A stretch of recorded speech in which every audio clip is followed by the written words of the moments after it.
Send them in. The theme is training and compassion, using the Lojong slogans that come from the Tibetan tradition. And Norman's book, Training and Compassion, will be the text. And Gretchen, we hope, we're not sure yet, will be our,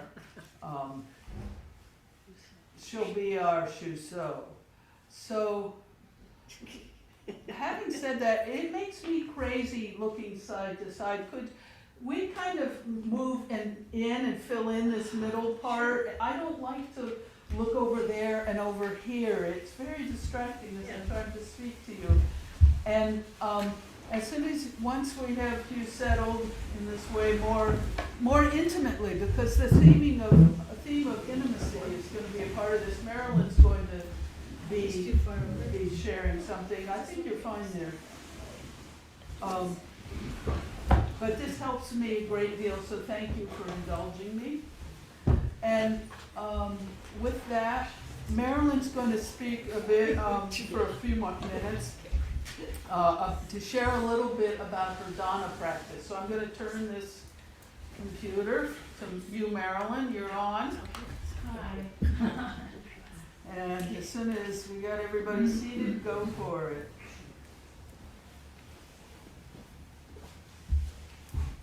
Okay. Thank you. Good morning, everyone. I've been asked to talk about dana. At the first level, we are supporting Chris and the Sangha by giving money. So that we can, A little louder. Oh, really? Is that loud enough for everybody? Can people online hear okay? It's Marjorie is wanting it It's a good louder. volume. Let me just confirm something We're here. making some adjustments. Thank you for waiting. Okay, that's the adjustment I can make. Okay. All right. Is everybody okay with the volume? Thumbs up. Looks like they are online, All right, thank so you. that's good. Go Okay. for it. All right. So starting again, we support Chris. We support the Sangha through dana, giving a little bit or a lot every month, so that we can maintain the rental cost of this place, and it's also her salary. And if we look then a little more deeply at the dana paramita and the perfections that the paramita of dana or generosity is always first on any list that might address these perfections or paramitas. And so I just want to read, it's a lot better when other people put these thoughts together. So giving is essential to Buddhism. Giving includes charity or giving material help to people in want. It also includes giving spiritual guidance to those who seek it and loving kindness to all who need it. So we are giving money so that we receive spiritual guidance, but as you know, in Buddhism, there's no giver, no receiver. All right? It's like, and I think about it like watering a plant. The water does its job by nourishing the plant. The plant does its job by giving us beauty, fruit, flowers. So each has its own role, but there's no giver, no receiver. It's this wonderful confluence of giving and receiving. And so the Buddha taught that when we give to others, we give without exception of reward. We give without attaching to either the gift or the recipient. We practice giving to release greed and self-clinging. It's a good practice in that way. Some teachers propose that giving is good because it accrues merit and creates karma that will bring future happiness. So think about accruing merit, or we talk about Buddhist merit. And when we, at the end of our chants, we dedicate the merit of our practice to, and then we will read off that list. So the merit that we accumulate, we give at the end of our practice. And it's okay, anyway.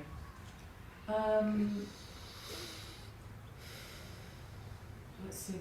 So the practice of giving is universally recognized as one of the most basic human virtues, a quality that testifies to the depth of one's humanity and one's capacity for self-transcendence. In the teaching of the Buddha, too, the practice of giving claims a place of special eminence, one which singles it out as being, in a sense, the foundation and seed of spiritual development. Okay. So, skipping down in closing, Dhanapadamita is sometimes translated as perfection of generosity. A generous spirit is about more than just giving to charity. It is a spirit of responding to the world and giving what is needed and appropriate at the time. This spirit of generosity is an important foundation of practice. It helps tear down our ego walls, while it relieves some of the sufferings of the world. And it also includes being grateful for the generosity shown to you. This is the practice of Dhanapadamita. So, in closing, I just want to say that preparing these kinds of talks is a lot of hard work, and Chris does it twice a week, every week. And that in itself just, wow, makes you want to give more and more because it's really, it is a tough job that she does. So let's show her our appreciation. And yeah, anyway, thank you for listening. Yes. Can I add something? Of course. Okay. Yes. So, when I was on Zoom all during COVID and stuff, I would forget that I needed to give Donna to the Sangha, even though we weren't here or in a room together. So I remind myself, it is one of the bills that I pay every month, and I put it on Venmo, and it's automatically taken out of my checking account, and I don't have to worry about it anymore, and I don't have to feel bad that I forgot. And so if that's happening to you, I would suggest, do some kind of payment plan that is automatically deducted from your checking account. Blessed be. Thank you. Thank you very, very much. Wonderful. I'll stay right here. Okay, you can. Why not? Why not? It's perfect. There's Okay, somebody so raising their hand. Marjorie. Hi. Please evade this question if it's not appropriate, but if it is appropriate, for those of us who are giving at this point what we think we can manage given the other responsibilities in our lives, it might help if we have some sense of how much as a group we're hoping. It's priceless, so nothing is enough, but everything is enough. What goal we're aiming at per month to be able to show appreciation to Chris and help her with her financial needs? Do we have some kind of goal, and do we have some kind of sense of what we've got now, what we're getting a month now? I can answer that. Can you answer it quickly? 'Cause I'd Yes, like to Marjorie, try- Kristen here. We are going to do a financial report in the next week or so where we actually will be able to show what we've got going out and what we've got coming in. So look forward to that. Okay, thank you. Thank you. Excellent. Wonderful. So take a breath. Release. And let's do the before lecture chant. And unsurpassed, penetrating and perfect Dharma is rarely met with, even 100,000 million kalpas, having it to see and listen to to remember and accept. I vow to taste the truth of the Tathagata's words. So, just to let you know, I am going to do the land acknowledgement, but I'm not gonna do it immediately, so it's coming. It fits in with the talk. So Chris asked, those of us who are filling in for her bring forward material from the last section of A Fire Runs Through It. And in this last section, Susan Murphy is Australian. And so she speaks about and weaves in the concept of country.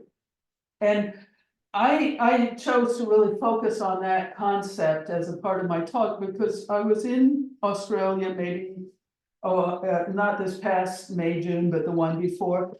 And country, the sense of what country is huge in the indigenous, First Peoples there population, and gradually being understood better by the population of Australia as a whole. And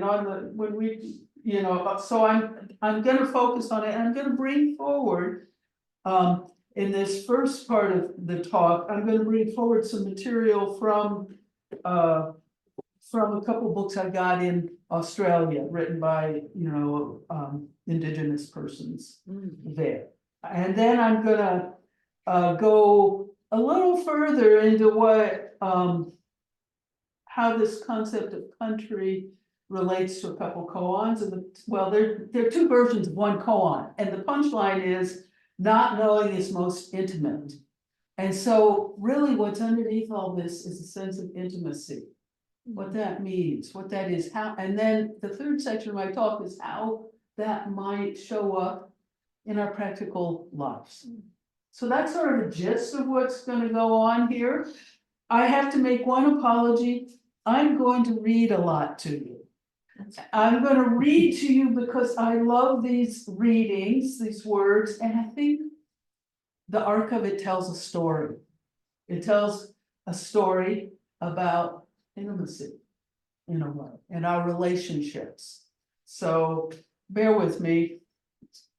Listen as if you're having a story read to you.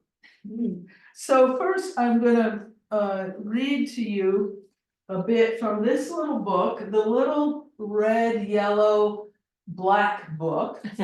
An introduction to Indigenous Australia. And I bought this there in Australia because I really needed to learn. And as it happens, the Indigenous population of Australia, it consists of many, I don't know if people online can see, you see all the different colors? Wow. Those are all different indigenous groups with their own languages and different customs, but they have a sense, all of them, of a sense of country. And a practice of welcoming to country is really important. And you might imagine, the indigenous people of Australia, they've got all these different languages and things, and it's a vast continent. They've inhabited it for 60,000 years. I mean, think of that, 60,000 years. So somehow their accumulated knowledge and sense of how to relate to the earth, to how to see it, how to be intimate and with each other is really valuable. And one important part of this is our welcome ceremonies. Welcome to country, they're called. They're vitally important. So I'm going to read you a little bit from this book, the red, yellow, black book. Let me find my page. So I'll read you a little. Relax into listening. Country is the term often used by Aboriginal and Torres Strait Islander peoples to describe the lands, waterways, and seas to which they are connected. Country is best represented as a proper noun.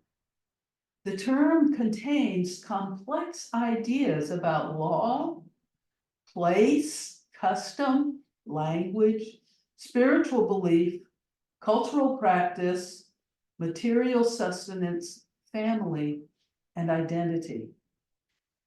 Country is home.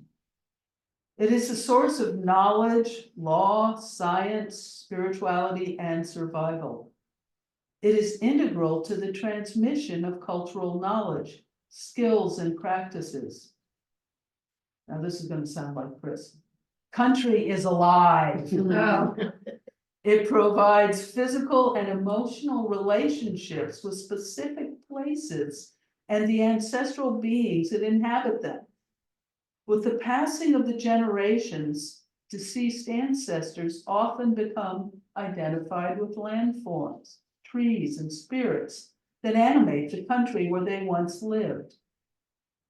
Only the traditional owners can speak for and welcome visitors to country, or give others the authority to do so. And country is sort of that sort of territory that the particular indigenous group lives in. They are responsible for the care and maintenance of country. It is they who must make sure that places are looked after properly.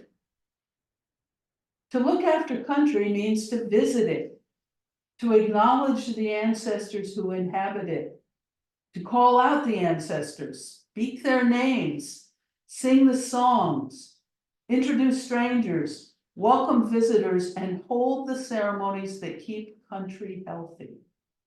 Some locations are considered dangerous and can only be approached in the company of those who know the right behavior, if at all.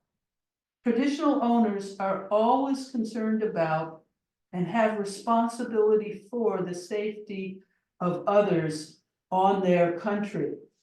So think about our country of Sonoma County, this land, maybe even of just where your home is located, plants that are there, the creatures, what's in the soil. This is all part of the country. The people who you welcome. How, like the watershed here in Sonoma County, this is part of country for us. Because this is also about climate change, right? That's what Chris is talking about. So how do we tend, care, really become intimate with and listen to our bit of country here? The watersheds, the fish, the people who farm, the people who have grazing animals, all the different components of country. Just take a couple breaths to breathe that in and think about it.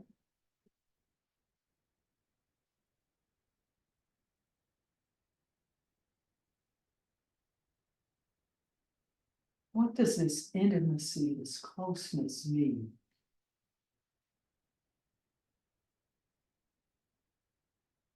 Okay, well, I'm going to read you another little section, the last section I'll read from here, and this is about welcome to country. Being welcome to country means that it is safe for me to walk on country, that the spirits of the ancestors have provided me safe passage and have embraced and protected me whilst I am there. It is also a mark of respect for the traditional owners of that country to demonstrate that I bear no ill intent and will respect their country, culture, and ancestors. And that's a quote from Jude Barlow. She's it's hard to pronounce these, Gunnawal woman and elder. When I was in Australia, we went on different tours that were we made sure we chose tours run by Indigenous groups, and there was always a welcome to country ceremony. It was quite beautiful, and we could talk with afterwards with the persons doing it. And that sense of they know the place, I can't just walk on it, but that we have a relationship. They'll welcome me, they'll protect me, they'll help, it's a relationship in this sort of intimacy. So I'm gonna go a little more in the book. It's important that those who are on the traditional lands of Australia's First Peoples are right-minded and cleansed. Welcome to country rituals go back to when visitors had to wait to be welcomed in a camp or ceremony, sometimes left sitting outside the camp for days until people were ready for them and sure they would not bring harm. You know what that reminds me of?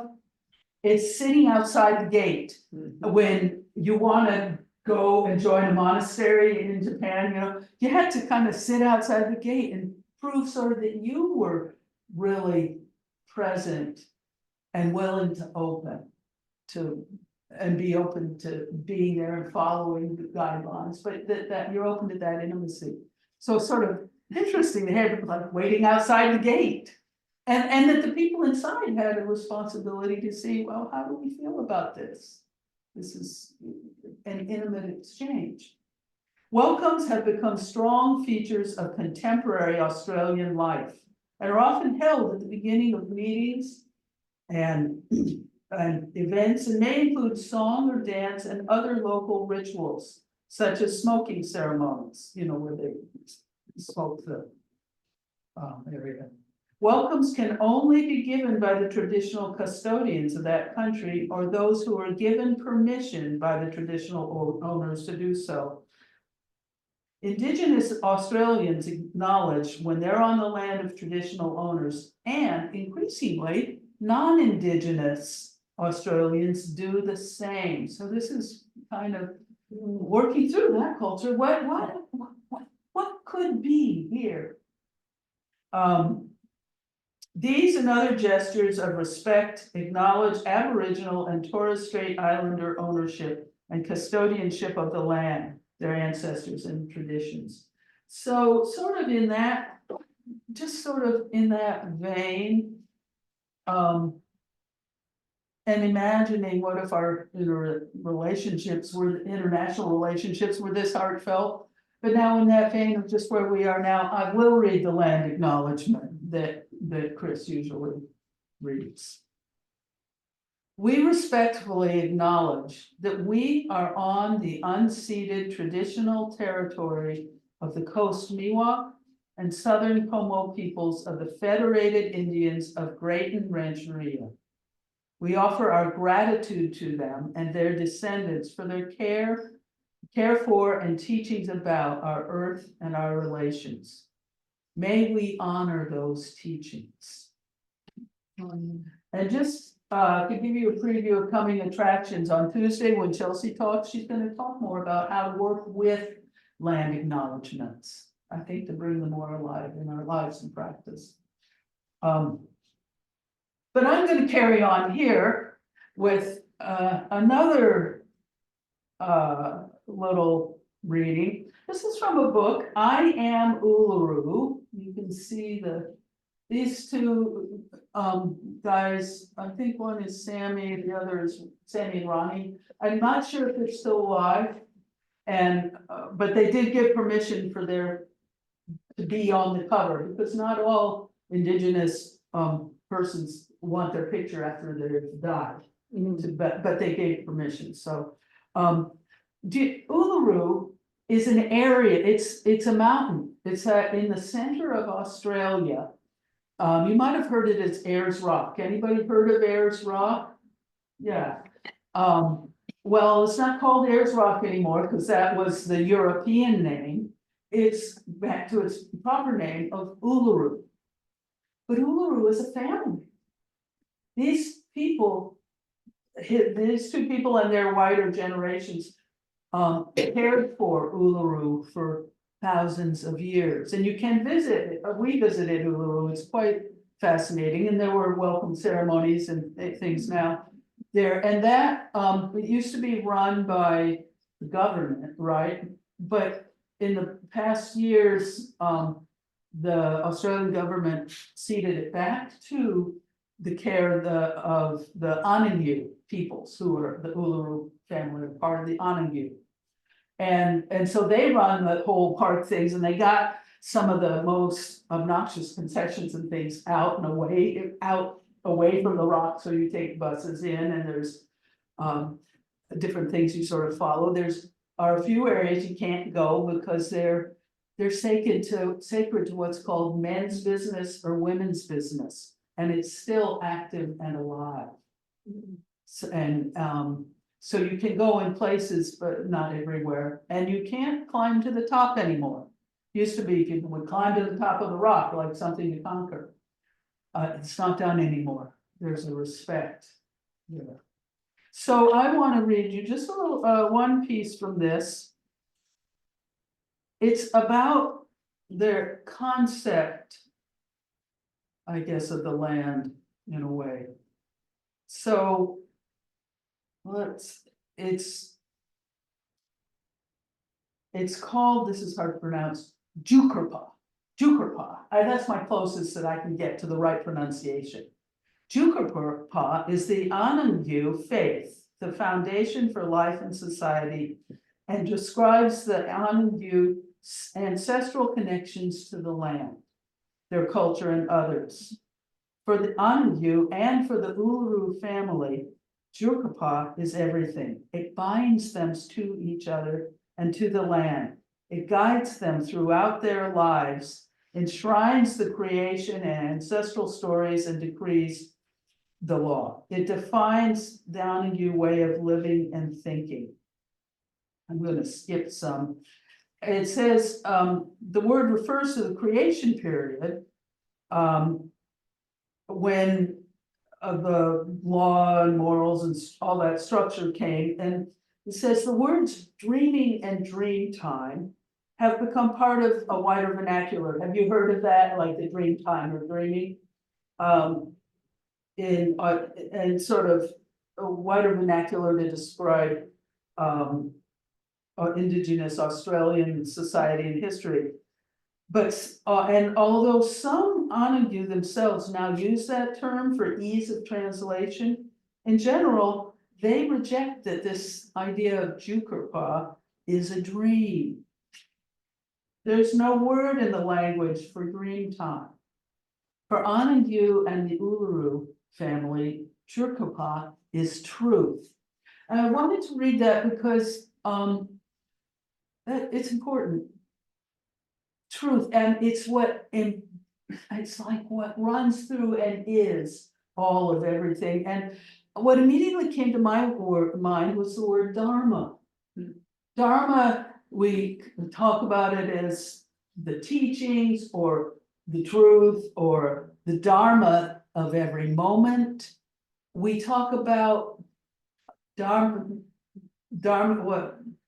Well, when we do the four things, beings are numberless, I vow to save them, delusions are inexhaustible without ending them. Dharma gates are boundless. I vow to enter them. So I have a sense of this similar to our concept of Dharma, and every moment, every person, every breeze, every ray of sunlight, everything we connect with is part of the Dharma and is a Dharma gate for us to move through and in. It's intimate. So pay attention. It's like a harmonious interplay all the time. Dharma gates, our meeting, our intimacy with it. I'm going to read you a little section from now here because from A Fire Runs Through It.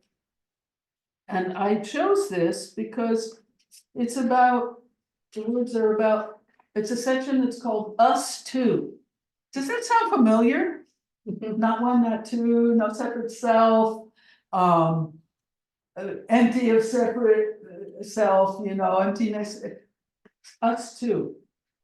She says, us too is the great Indigenous Australian undoing of the way most languages insistently lean on strict subject-object definitions and differences in order to construct meaning. Can language be induced beyond its subject-object dependency into the realm of no subject or no object? Or to put it another way, into one net of communing, sort of like interest net. In the case of country, us too is the human sentient being place. You are proceeding together, continually bringing each other to life.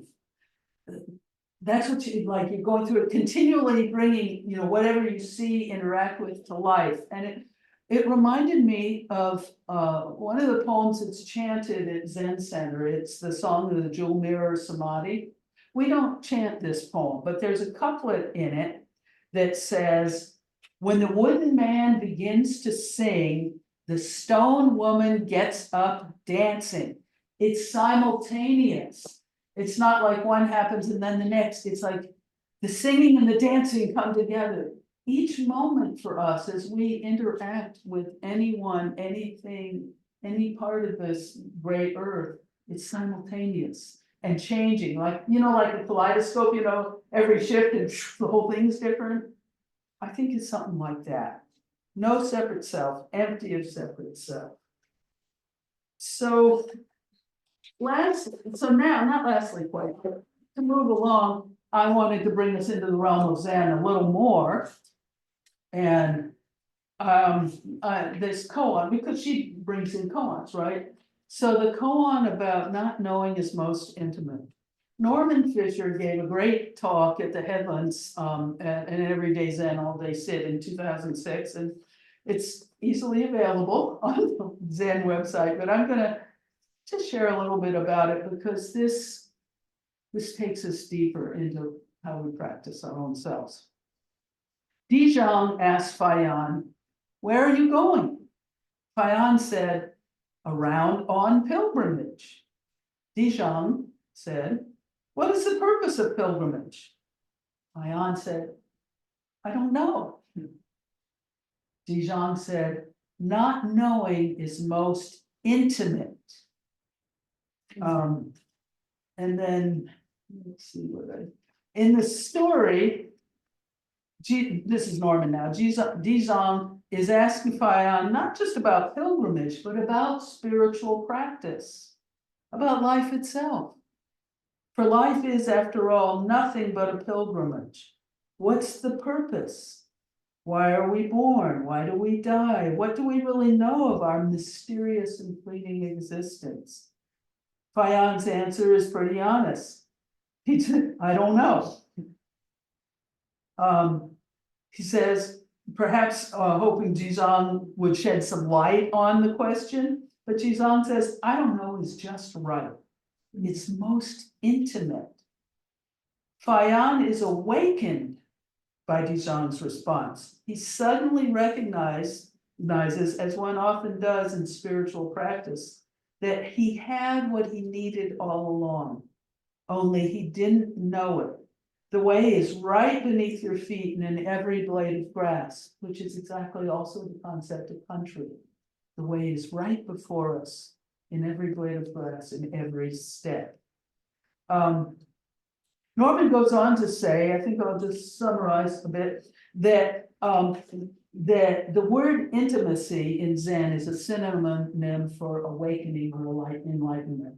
And he thinks it's a much better word than awakening or enlightenment, because we can imagine intimacy. My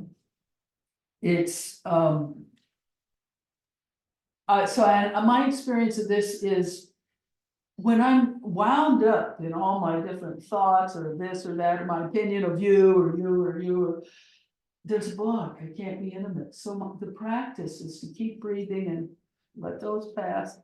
And intimacy, not knowing is most intimate, is right in this moment, connecting with who you are, what you bring forth, what we bring forth together, right? All at once.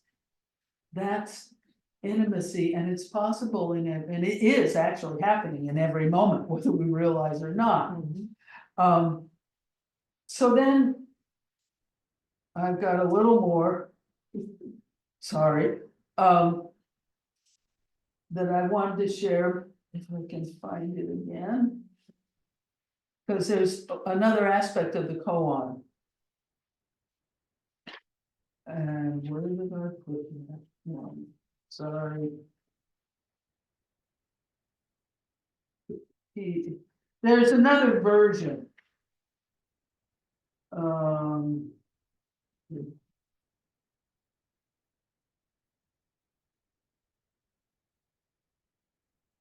sorry to take a moment.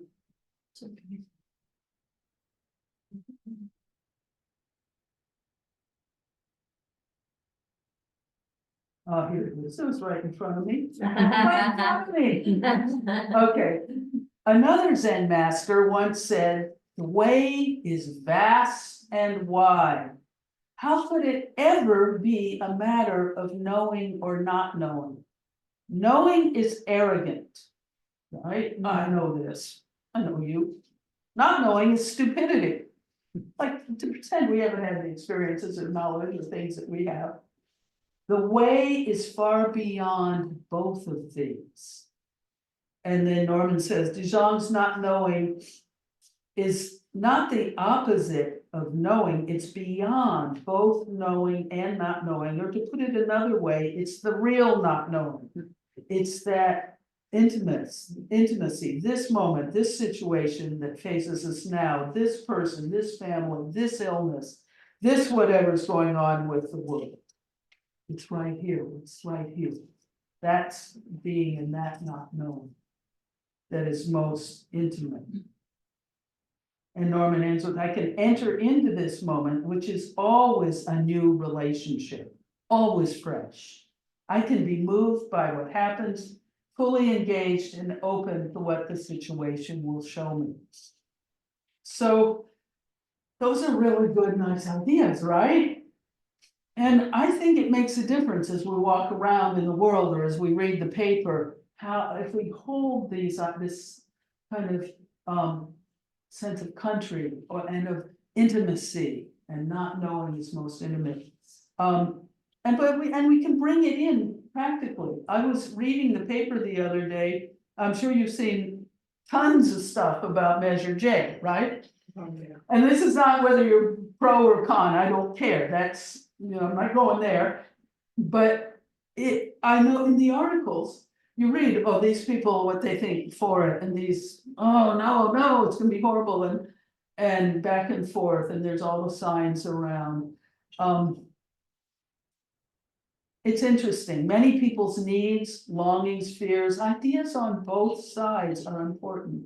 And it takes a lot of breathing, slowing down, to read with a deep mind and heart and present, to wade in through the animosity to hear the heart. But I think our practice helps us with this. In one of the articles, one of the farmers, he's on the no side, said, but I thought his idea was interesting. Rather than have his point was that rather than having the proposition imposed on them, he wanted basically the stakeholders, the farmers, the people who are concerned about the welfare of each animal and the watershed and all of that, to come together and work out a proposition and then present to the voters. So I thought, well, that's interesting. That's a different way. And it made me think of what we try to at Yulupa Co-housing. This is consensus-oriented decision-making. You're smiling, Constance. Well, it's by Tim Hartnett, and it's a whole process. And we use a modified form of decision-making, consensus. But there are 7 basic steps when you do it. So I'm just going to briefly say these. So to realize this is maybe a practical process that it's consistent with everything else that we've been talking about today, or I've been talking because I'm doing all the talking. Framing the topic is the first thing. The facilitator prepares a meeting, make sure that the context is right, information is there, everything needed for a successful discussion. And then there's open discussion and this is with the people, all who are stakeholders, and to allow a creative mix of divergent viewpoints. You want that, because that's like what fertilizes everything. And then identifying the underlying concerns, all the stakeholders who are affected by whatever this issue is. And it can include animals, watershed, 7 generations forward, whatever, depending upon the context of what you're working on. Who are the stakeholders? Who are the stakeholders? And then this is cool, collaborative proposal development. So a number of ideas will have been generated, and then they're brought forth, developed into proposals one at a time. So several proposals get fully developed, not just one. You really get creative. And then the group chooses, analyzes, and chooses one to move on, to go on, to address all the concerns, and then the group in the end closure finalizes their decision. And moves forward from there. So that's a real nutshell. I mean, it's a whole book, right? I gave you Cliff Notes. But I think this is a process. It's possible. And I don't know where you move out in the world, what you do, who you'll connect with, but all of this material from the sense of country, sense of not knowing is most intimate, how we relate, our relationships and communicate, it's vital, and it's our practice. So I know I took the whole time because I didn't have the whole time. So we aren't gonna have a big, long discussion. I have, let's see, maybe a minute for a couple comments, just the group here. But my question is, how